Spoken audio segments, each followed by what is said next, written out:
Yes, we're ready to go. All right, perfect. Well, I will call this meeting to order at 8 a.m. and we will start with introductions. I am Nancy Wise, Commissioner and Chair. Pat Malone, Commissioner and Vice Chair. Zan Ogeron, Commissioner. Joe Kirby, County Administrator. Vance Crony, County Counsel. Erica Milo, Board Recorder.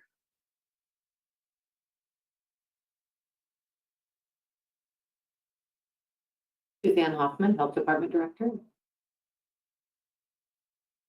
April Holland, Public Health Administrator. Laurel Byer, County Engineer. Eric Wolke, Assistant Human Resources Director.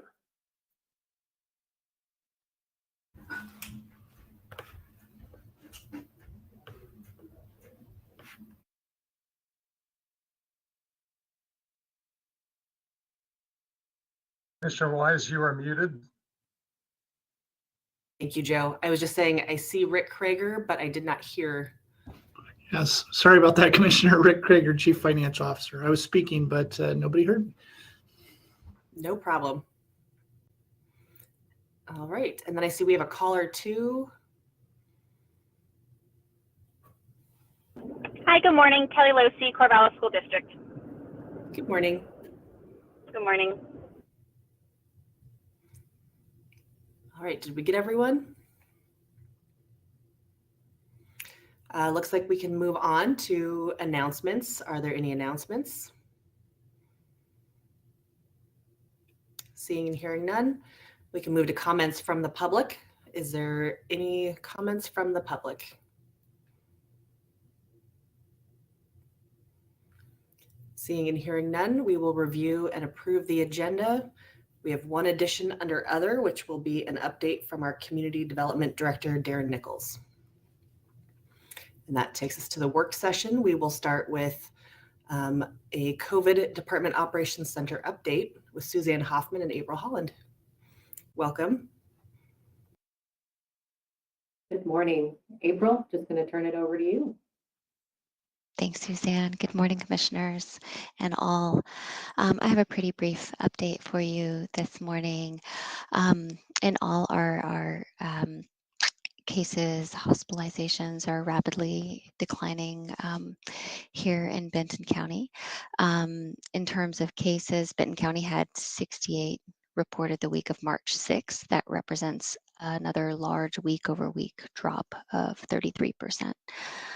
Although cases are falling the way we would like to see them, we don't have the lowest case rate in the state. However, we do have among the lowest positivity rate at 2.3%, indicating we're performing adequate testing.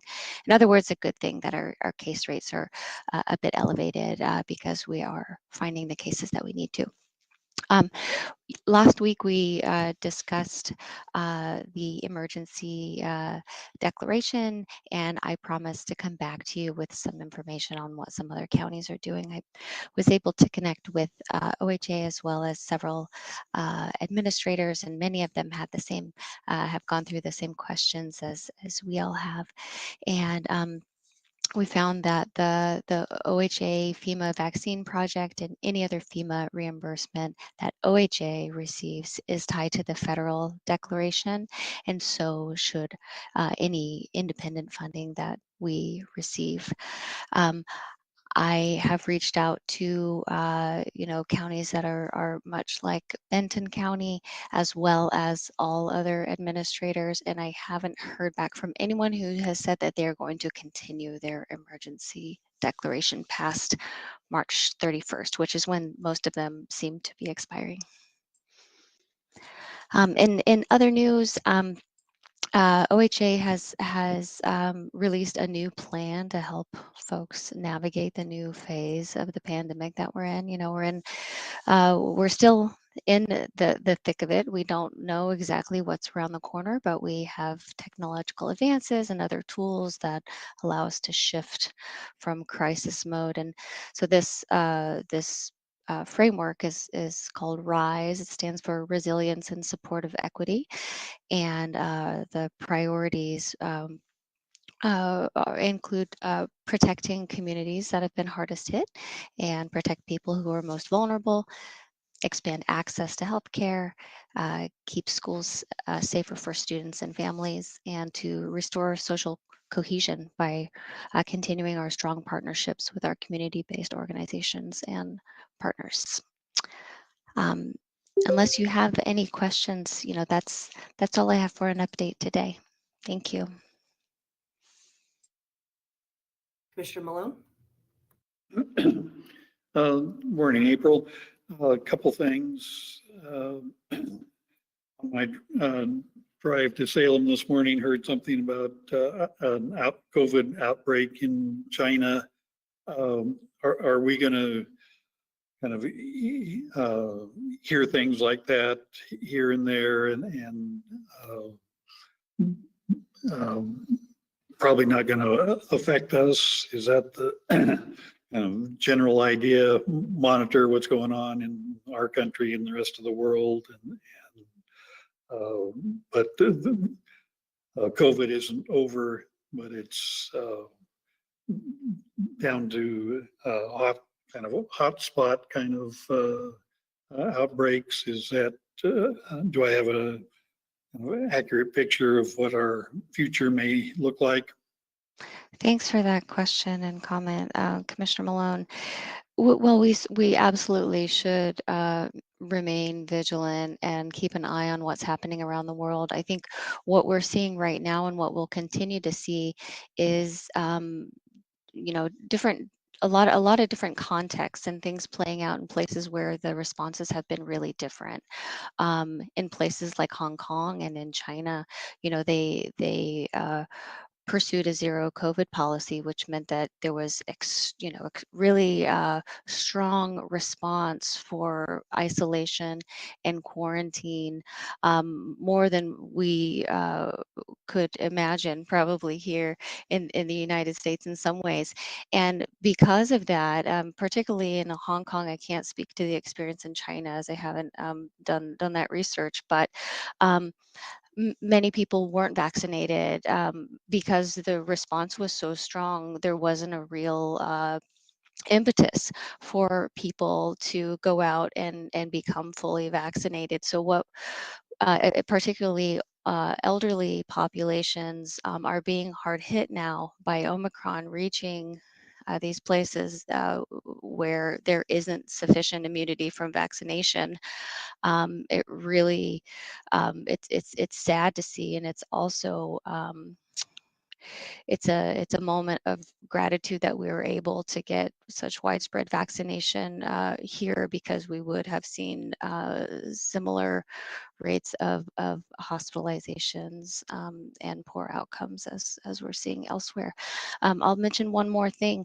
We are keeping an eye on other variants, subvariants of Omicron, particularly right now, that are causing some increases in cases in Europe.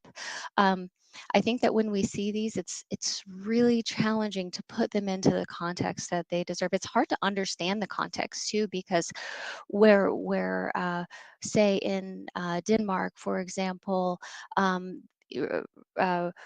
maybe that's not the best country example, but in one country in Europe, maybe restrictions were recently removed, and here in the United States as a whole, we had restrictions removed before the Omicron wave,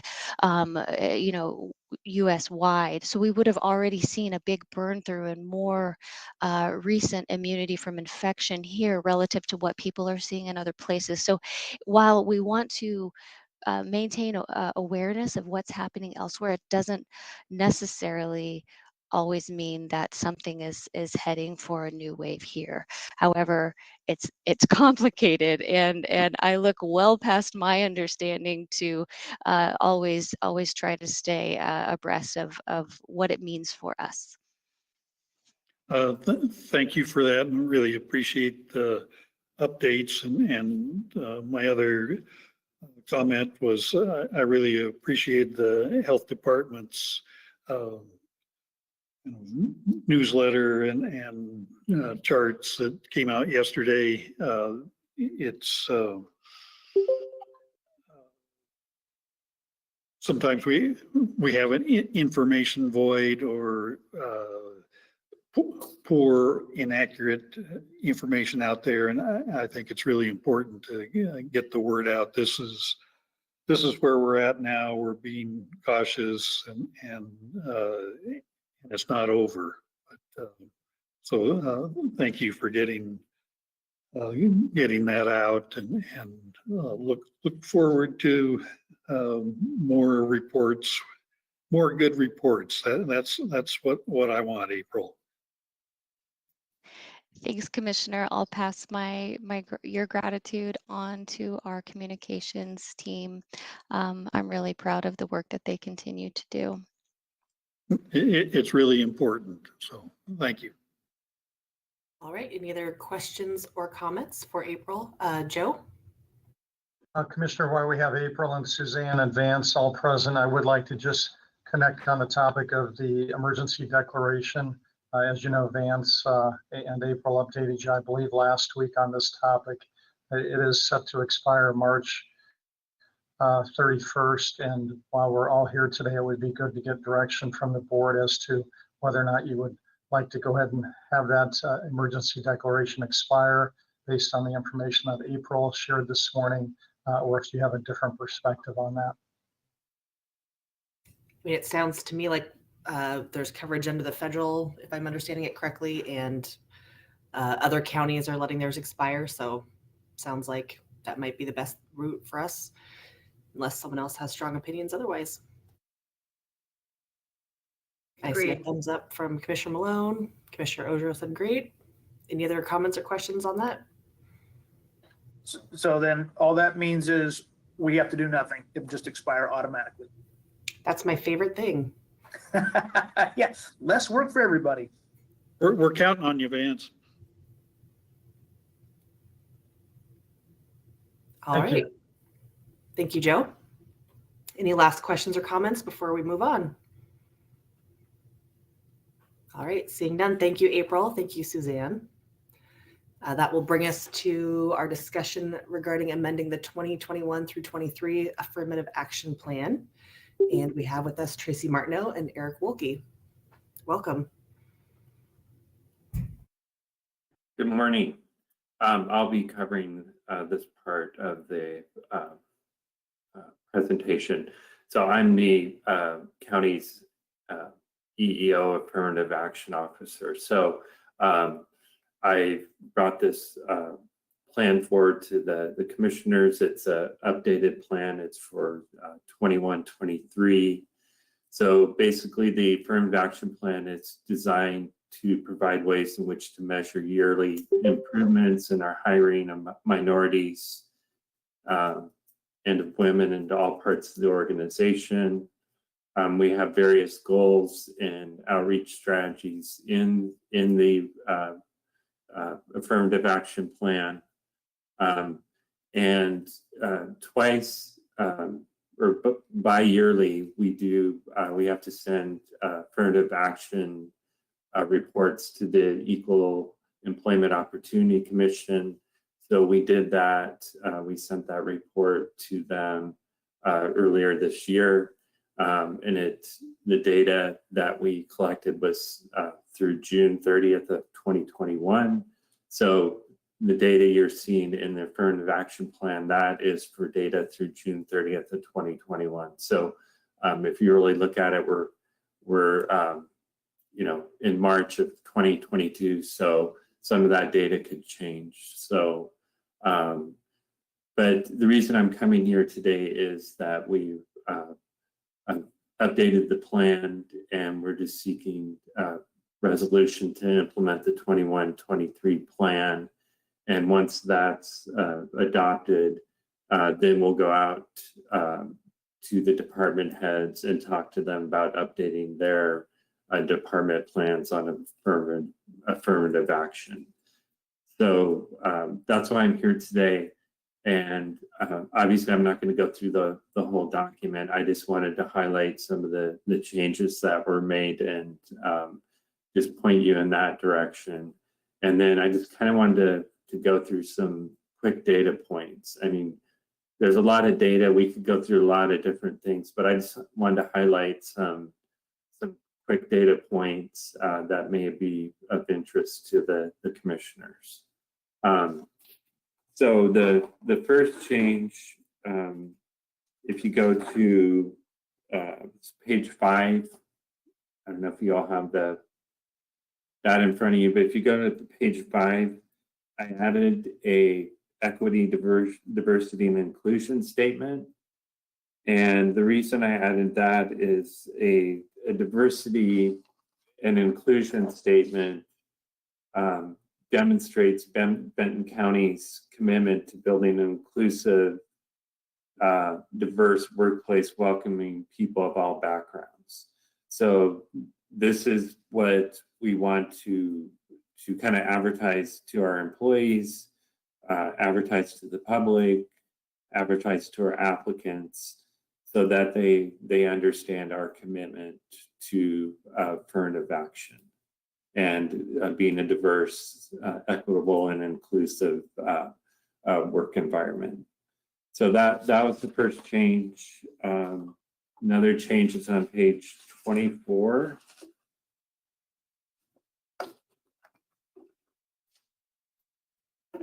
And the change on page 24 is just try to clearly define some more roles in the implementation of the affirmative action plan.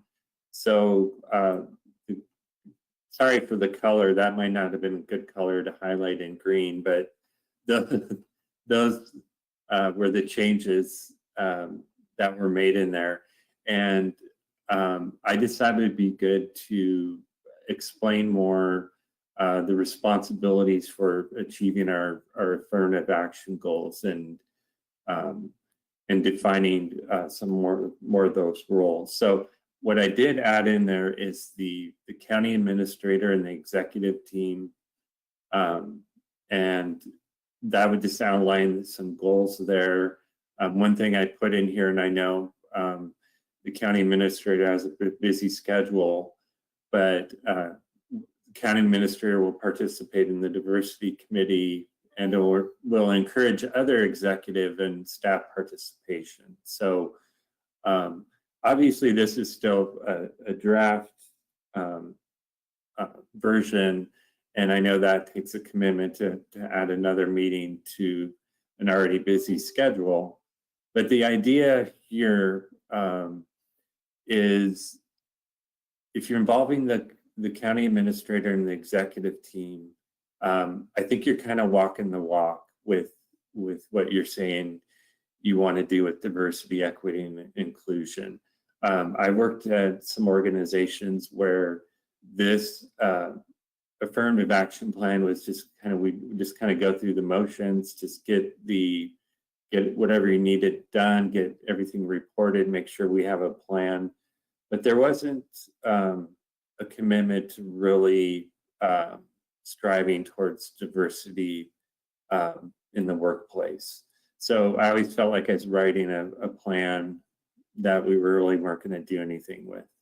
So it's just my belief that if this is stressed from the highest levels of the organization with the commissioners and the county administrator and the executive team, if that's there's engagement there with those group of folks, I just think that gradually trickles down to others, and I think we're showing that would be a priority for Benton County. So that's why I added that piece in there on the county administrator and the executive team.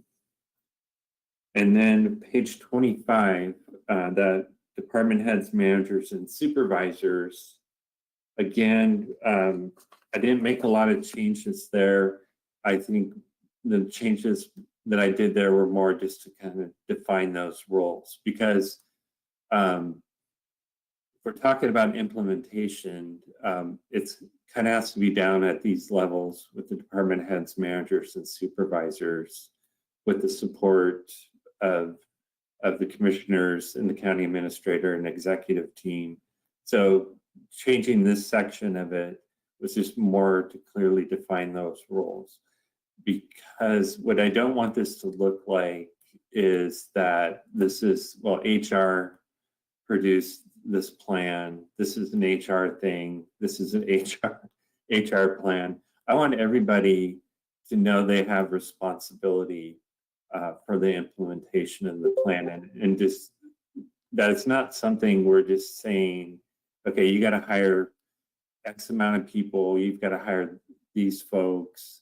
I want it to be kind of everybody's part of the plan and doing their part and striving towards DEI. So, so that's what I changed here. So that's about the only changes I made. I think in the future you'll see some more changes to the plan. We'll update that. I think it's just a good idea to update it on the biennium. So you could look for another plan before June of 2023. We'll start working on that. And I think this always can be work in progress. There's always improvements we can do and make along the way. So I guess I just kind of call this a working document. So before I kind of go into the data points, did anybody have were there any questions about any of the changes? Commissioner Ojiro. Just a quick comment. On page 24, you talk about the roles and responsibilities, and you refer to the diversity committee, but really what we have is an equity committee. I don't think we have a diversity committee, so I think we just need to get our language tuned up a little bit on that point. I really like the addition of the equity, diversity, and inclusion statement in the roles and responsibilities. It's good. Thank you. Yeah, and I'll get that changed. Thanks for it. It should be consistent with what the committee names are. And right, and the DEI statement, it's just kind of here's our mission, here's what we want to do. So we're just broadcasting that really to the world. So okay, any other questions on changes? Joe. Eric, just a general question. As you were reworking this plan, did Johan have any input in terms of reviewing this plan and giving him any input to it? No, he didn't, but going forward, he'll be part of this process. And our recruitment team, myself, John F.A. and Gene Smith and Kim Sherman, we have a recruitment huddle we do every Friday of each week. We've invited Johan he's been to one meeting, so we plan to include him in our recruitment huddle meetings when it comes around, when we start talking things about affirmative action and our outreach efforts that we want to implement. We're going to pull Johan into that more. So with the next update with the affirmative action plan, I'll lean on him for more support in this area. Yeah, I think it might be a good idea before you bring this back to the board for formal adoption, which it looks like that's April 5th. I would like to have you connect with Johan and make sure he's had a chance to review this. Okay, will do. Okay, I'll move on to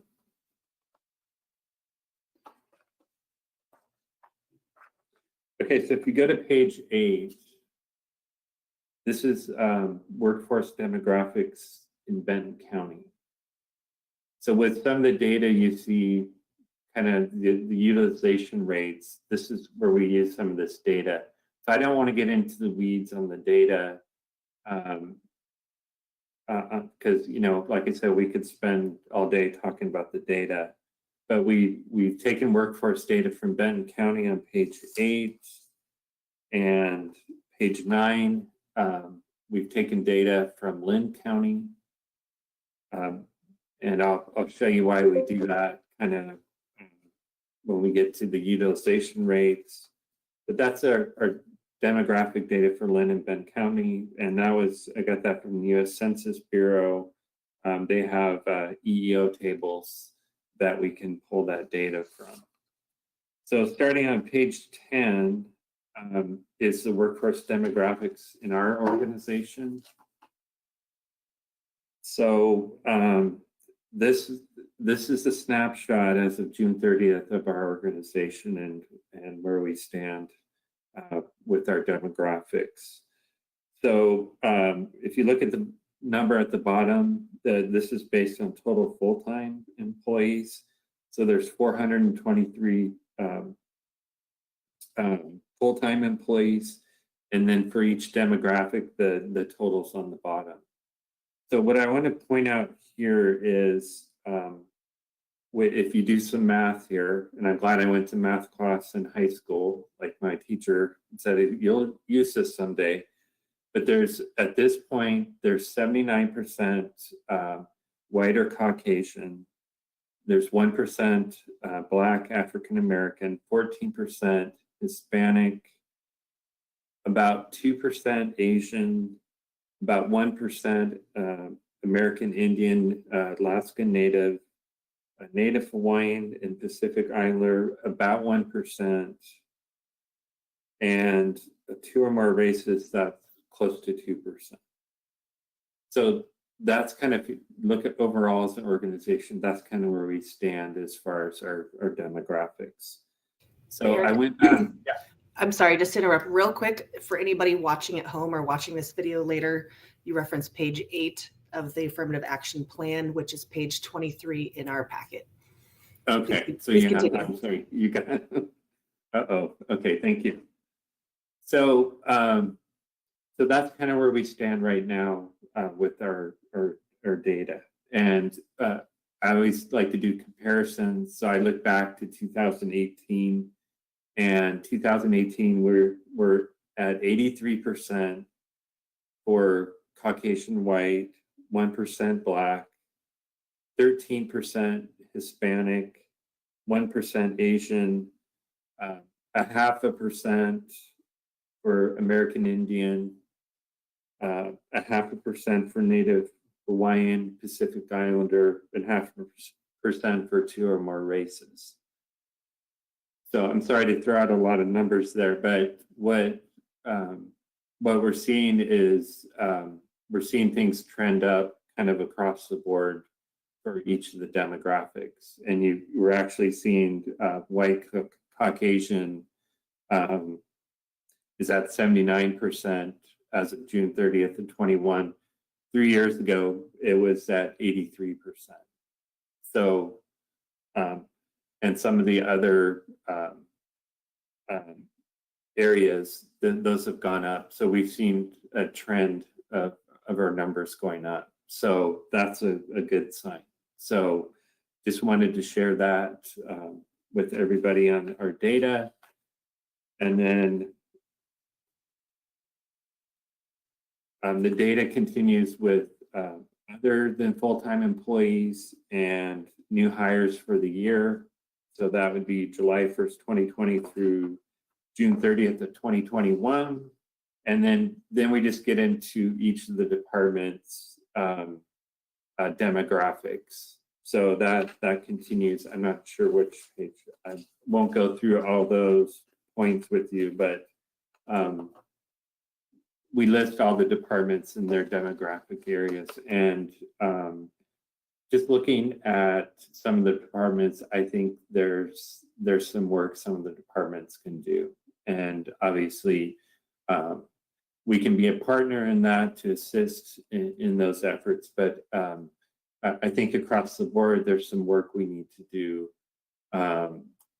And obviously down to the department level. So that's why we're going to have the conversations with the department heads and work on and assist them with their department plans. And okay, I'm going to page 19, Commissioner Wise, and that's the utilization rates. So I'm not sure what.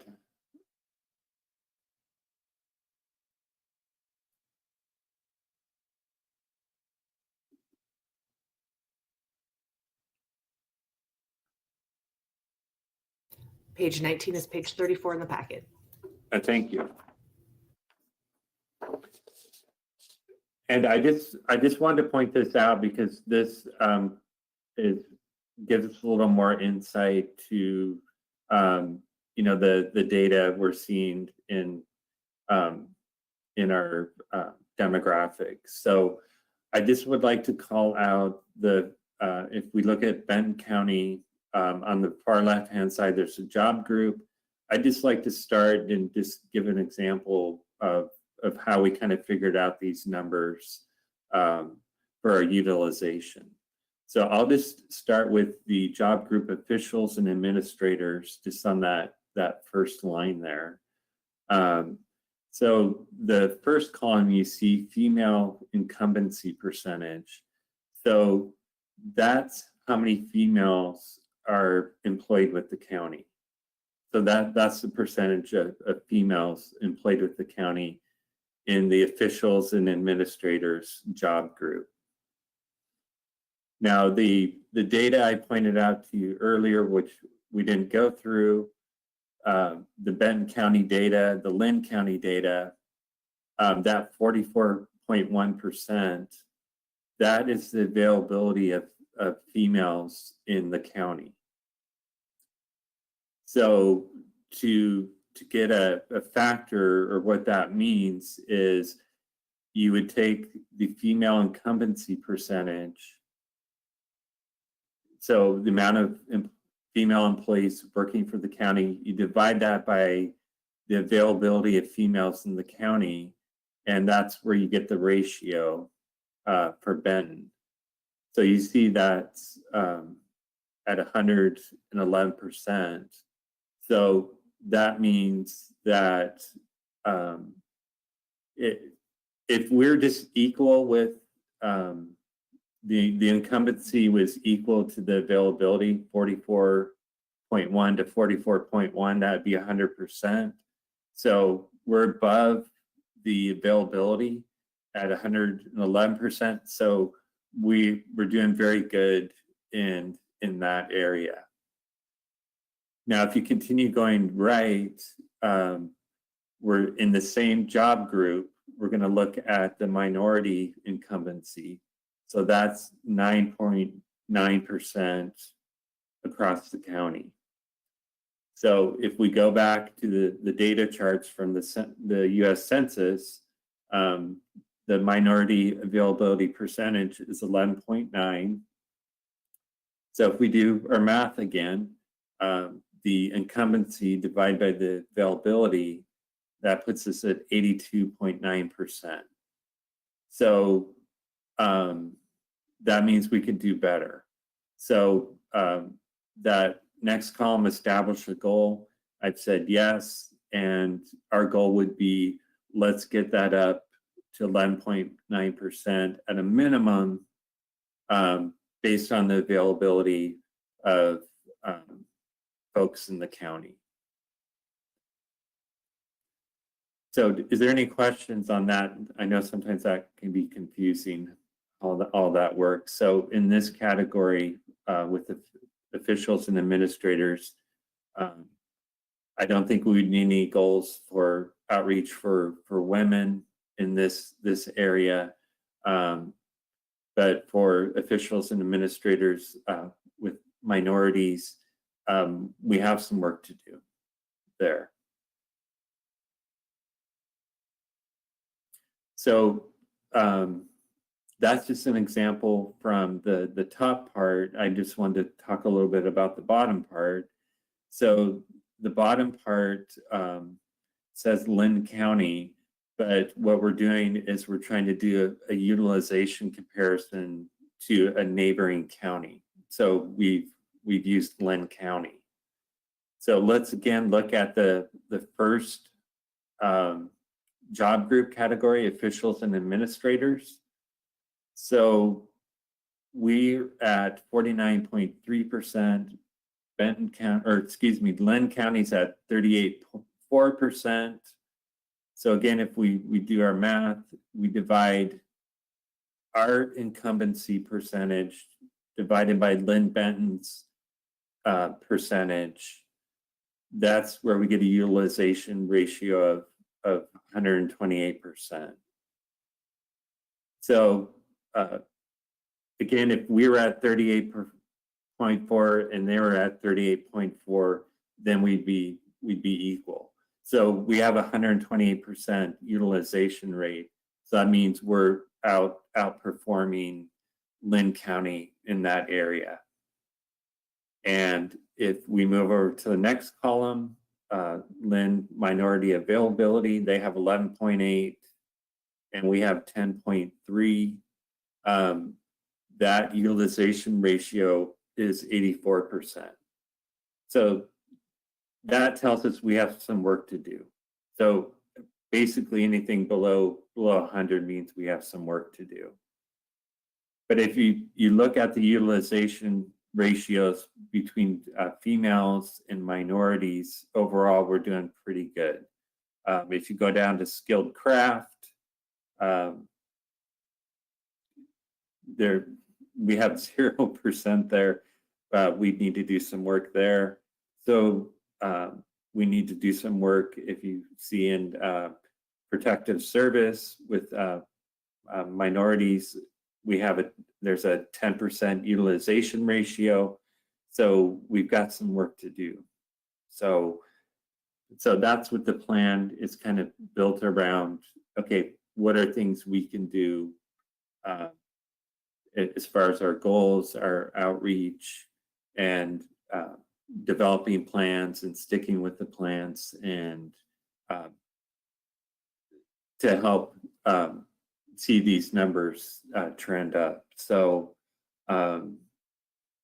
anyways, that takes a lot of work, and I think a lot of people have to be involved in it and be very committed to it. So that's all the information I have to present as far as just kind of quick highlights of the data points. Is there any questions on the data? Questions or comments?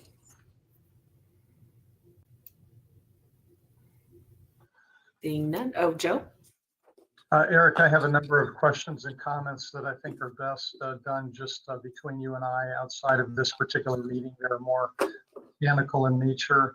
I think the biggest question that it would be helpful for us to understand is when we, as you've walked us through that, and on page 11, actually not page 11, I just lost it, but on the page that you were just reviewing, where it identifies a needing to establish a goal, yes or no, and where you have identified yes, I think there's a good 5 categories, maybe 6 categories where that's the case.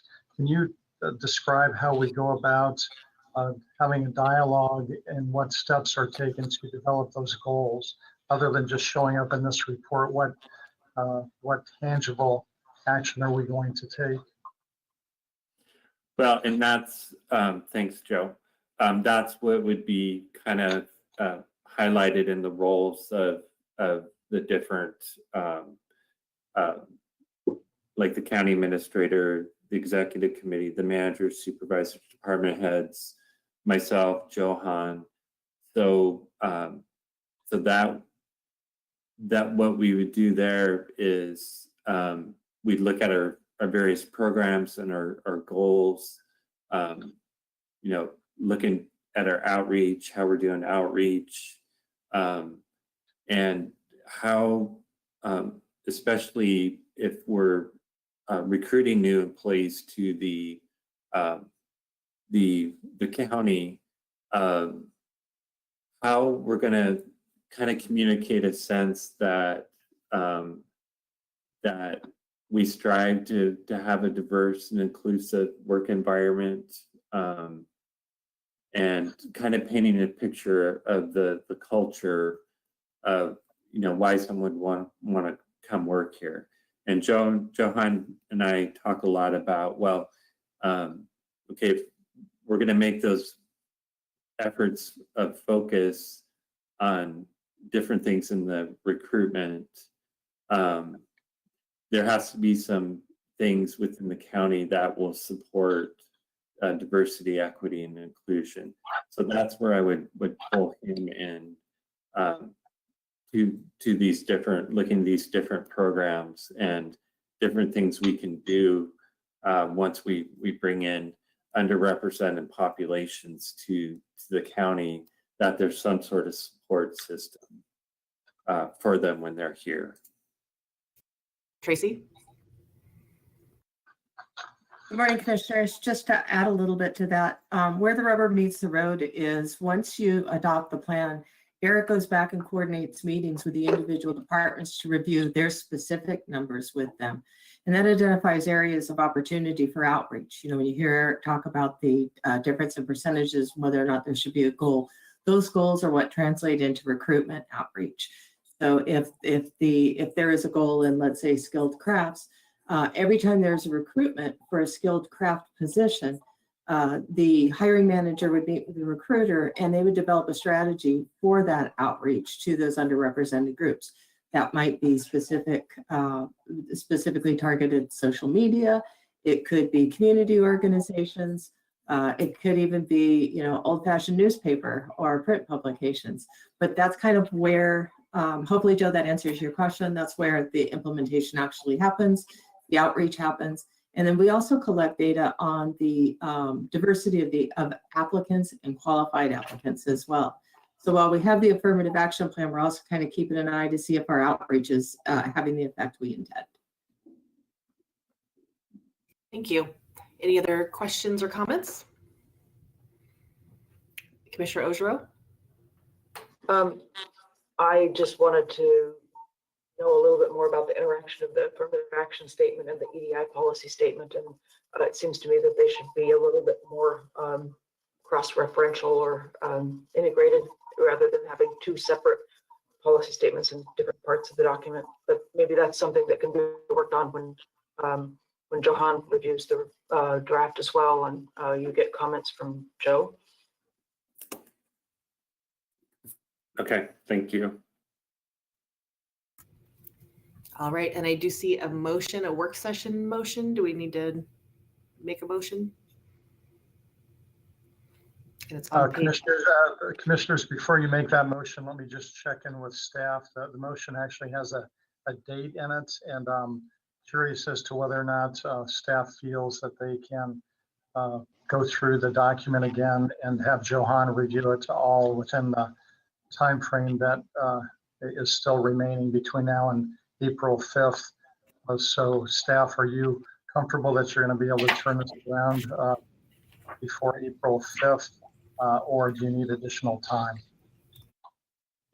No, April 5th will be fine because we've worked on an extensive recruitment process. That is a big piece of the process, the affirmative action pieces. So I'd like to get that implemented as soon as possible. So I'll reach out to Johan today and I'll be able to get that updated prior to April 5th. All right, and we have a motion in the packet on page 8. Commissioner Malone?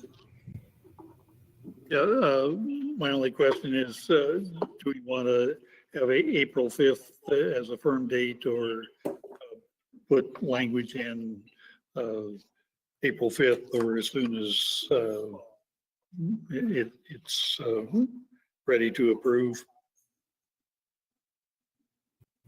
Commissioner Malone, I think that flexibility is just fine. If you'd like to make a motion of that sort, I think we'd be okay with that. Sounds like we think we can make April 5th, but it's always nice to know if we need to take additional time, we have the ability to do that. Okay, with that, I'll move to place the 21 to 23 Benton County Affirmative Action Plan for adoption on the April 5th, 2022 board meeting, or as soon as possible after that. Second. Motion made and seconded. All those in favor say aye. Aye. Aye. Aye. Motion carries. And with that, we will move right along into our business meeting. Thank you, Eric and Thank you. Tracy. Have a wonderful day. We have up in front of us the consent calendar. Do I hear a motion to approve or to pull anything? I'll move to approve the consent calendar. Second. Motion made and seconded. All those in favor say aye. Aye. Aye. Motion carries. That brings us to new business, discussion and consideration approving an offer from Oregon Department of Transportation to acquire a permanent easement, the Philomath Couplet Project. And we have with us, it says Rick Krager, and we also have Vance. Welcome. Good morning, commissioners. Hope you're well. Thanks for having me here this morning. Wanted to come before you today. We have a request from the Oregon Department of Transportation to acquire some property that is part of what is entitled the Philomath Couplet Project. This is along US 20, particularly for around Applegate and Main Street, where they're going to be doing some extensive road improvements along with sidewalk improvements. My understanding is they're also going to be doing some improvements as it relates to the stormwater drains. So this is a project I think is in place for about a 2-year period. So it's going to be quite the project once it takes off. What I'm here for today is that there is a portion, a very small portion of property, and what I put up for you is a map. And hopefully you all can see that. I'll try to blow it up here a little bit more. You will notice here there is this little sliver of property, rectangular. Hopefully you can see my mouse there kind of coming across it. This is our property, and it's a very, very thin piece between two property owners here. And along this abuts up against Applegate, as you can see. And you can see this little tiny square right here, which is about 44 square foot, a piece of property that they need to acquire. Primarily, it looks like to be able to complement the widening of the road and to do replacements of the sidewalks. One thing I'll just give you a little bit more perspective. Here's kind of the entire project. You can get a little bit of an aerial. Here's Applegate that runs along there, and then our little piece of property is right there.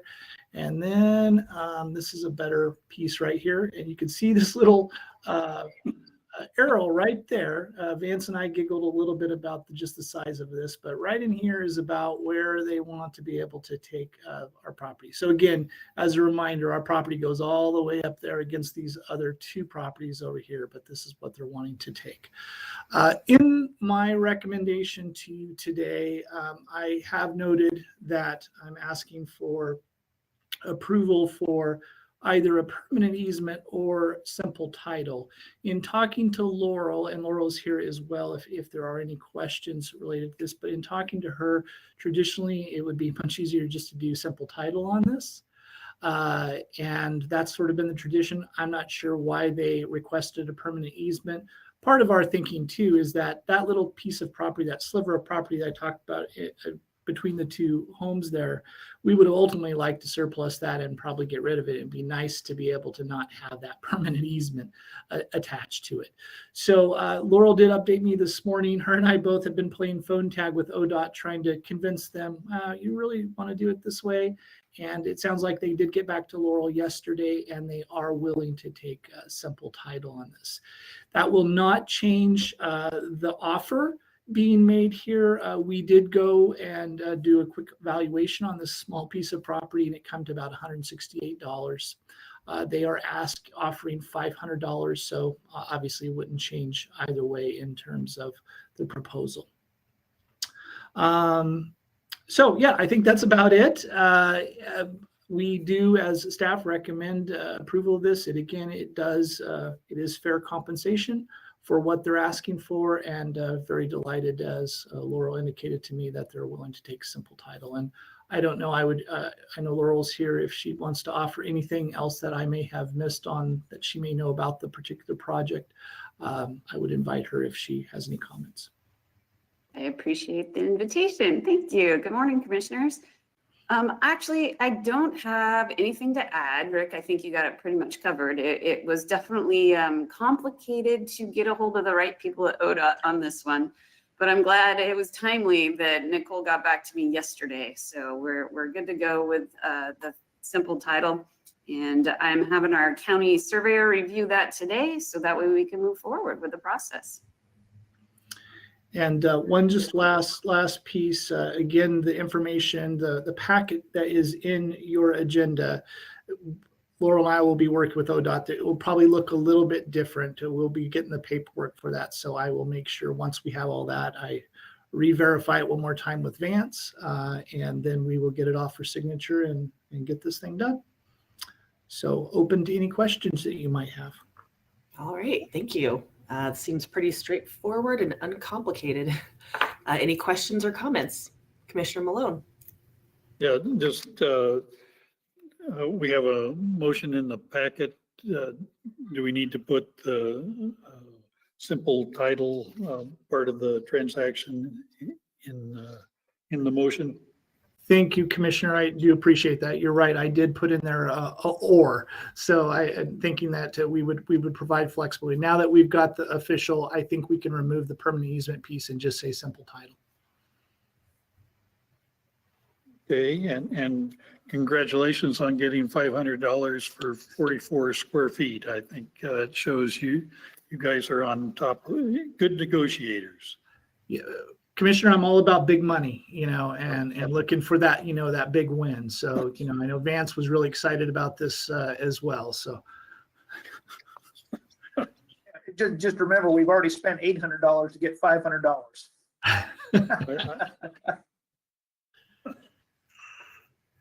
Well, if there's nothing else, I'll move to accept the offer of $500 from ODOT to acquire 44 square feet of land that is adjacent to Applegate Street in Philomath for the purpose of the US Highway 20 couplet project. And we will convey this with a simple title. Second. All those in favor say aye. Aye. Aye. Aye. Motion passes unanimously. Thank you. And just so that everybody's clear, because the board has approved this, Rick and Laurel, when we come back with a deed to sign and accept, the chair can go ahead and sign that without coming back to the board. All right. Thank you so much. thank you, commissioners. And with the last few minutes of our meeting, we will move on to other, where we have an update from our Community Development Director, Darren Nichols.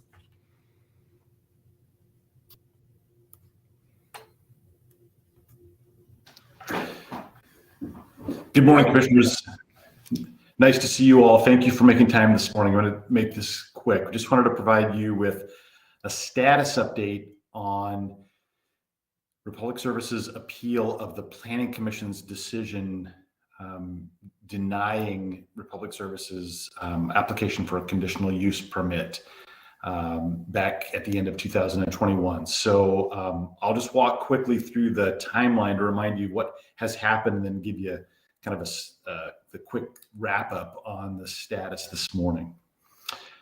In June of 2021, Republic Services filed an application with the Community Development Department to expand the Coffin Butte landfill. And they did that through a conditional use permit application, which we wrote a staff report on and conducted hearings at the Solid Waste Advisory Council in the fall of 2021.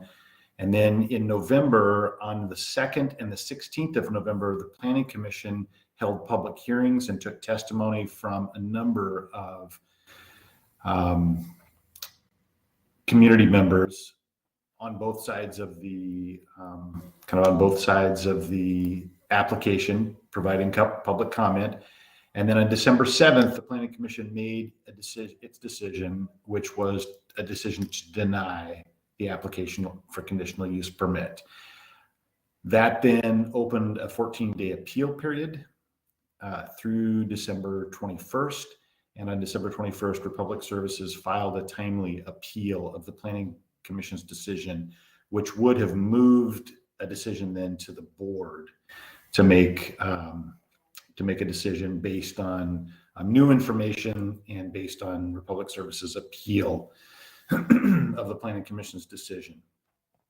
Along with Republic Services appeal of the decision, they requested that we stay action or take a timeout on action on the appeal in order to give them time to process and determine how best to respond to the Planning Commission's decision. And so that they asked for a stay through March 21st, which would be next week. However, last Friday afternoon, we received a letter from Public Services formally withdrawing their appeal of the Planning Commission's decision. So that letter withdrawing the appeal ends any action on this conditional use permit application, and the Planning Commission's decision now stands as the final Benton County action on the conditional use permit. So wanted to let you know that that has happened, that the appeal has been withdrawn. That means a couple of things for you. First of all, you will not need to hear that appeal or the conditional use permit application from Republic Services.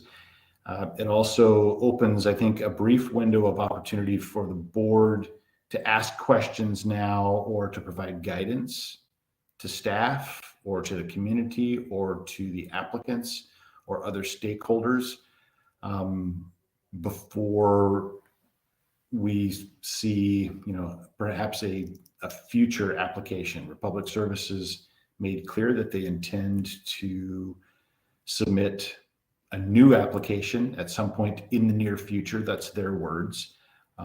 So, we expect that we'll see something from Republic Services, but in the meantime, we have an opportunity, I think, to engage the community in some constructive dialogue and listening. And Republic Services has made clear that they intend to work with Benton County, and also that they're committed to listening to the community about solid waste issues. So just a quick update from me this morning, and would accept any questions or feedback or direction from you. We would be welcome at this point. Thank you, Darren. We appreciate you coming and updating us on that. Obviously, this is part of a much bigger conversation, which we will have much more time for in the future, but I did see Commissioner Malone's hand. Yeah, Darren, I really appreciate your, behind the scenes efforts and talking to the Republic folks in Phoenix, and because I think that this makes a lot of sense to kind of pull back, start over, and figure out how to go forward. I think Republic's in a little bit of a hole as far as community relations and just how this is played out. A lot of what we as commissioners have heard is not wanting the expansion, but maybe not understanding what the situation is as far as the lifespan of the current facility and the how close to ready the rock pit expansion territory is, and just what our options are. It's, well, just don't expand, but there's consequences to not expanding, and what are they? And part of this effort should be doing a better job of recycling. And that's got to be part of the conversation. But appreciate your efforts and because this Republic needs to do and maybe all of us a better job of explaining current situation and what happens with expansion, what happens without expansion, and I think that's hasn't been very clear so far as part of the community discussion. But it's nice to have some more time to move forward and look forward to maybe a more in-depth report what Republic is thinking about how to structure the dialogue with the community in the future. Thank you. Commissioner Oger. Thank you. I also wanted to just say thank you for creating this opportunity to step back and to take a bigger picture look at the whole system that we have in place for solid waste.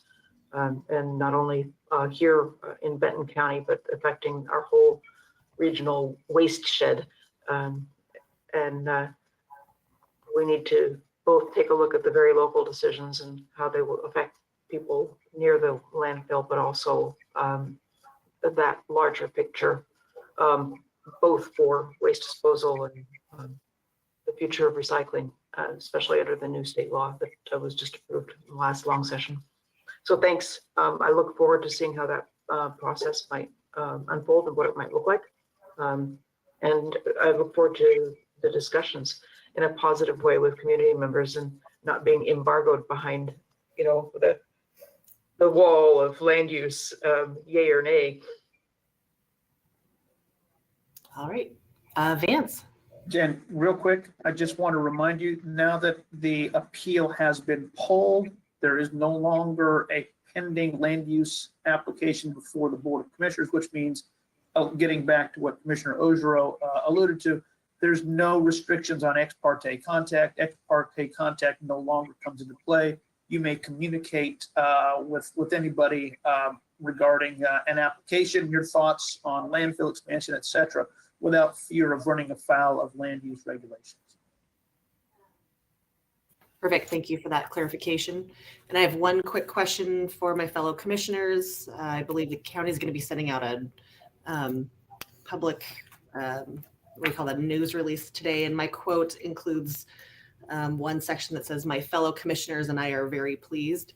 And I just wanted to make sure that that is an accurate statement. All right, thumbs up and head nods. Perfect. Thank you. All right, Commissioner Malone. Yeah, one further question. A lot of the comments that we've received says something along the lines of, we'll just restrict refuse coming in to Benton County.